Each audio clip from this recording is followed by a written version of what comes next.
খুলনায় যুবদল নেতা মাহবুবের হত্যাকাণ্ডকে কেন্দ্র করে প্রকাশিত একটি প্রতিবেদনে নিজেদের নাম জড়ানোর ক্ষোভ প্রকাশ করেছে বাংলাদেশ ইসলামী ছাত্র শিবির। এ ঘটনায় পত্রিকার সম্পাদক বরাবর আইনি নোটিশ পাঠিয়েছে সংগঠনটি।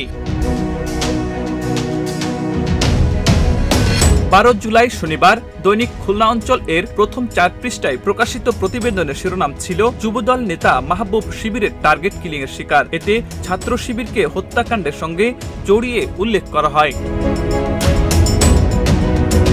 এই প্রতিবেদনকে কাল্পনিক, ভিত্তিহীন ও উদ্দেশ্য প্রণোদিত আখ্যা দিয়ে 14 জুলাই রোববার ছাত্র শিবির খুলনা মহানগর শাখার সভাপতি আরাফাত হোসেন মিলন, আইনজীবী মনিরুল ইসলাম পান্নার মাধ্যমে পত্রিকার সম্পাদক মিজানুর রহমান মিল্টনের কাছে লিগ্যাল নোটিশ পাঠানো হয়।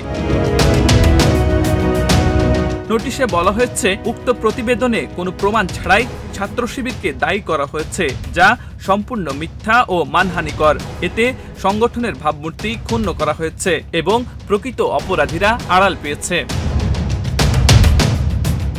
নোটিশে দাবি করা হয়, ছাত্র শিবির কখনোই হত্যাকাণ্ডের রাজনীতি করে না, বরং এর বিরুদ্ধে সবসময় অবস্থান নিয়েছে। এ ধরনের সংবাদ ফ্যাসিবাদী মনোভাবের বহিঃপ্রকাশ।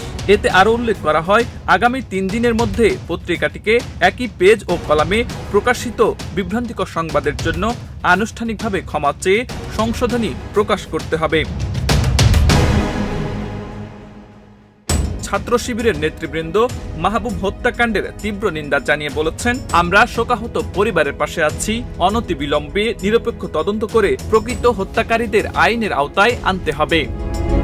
আব্দুল হাকিম, প্রজন্ম 24।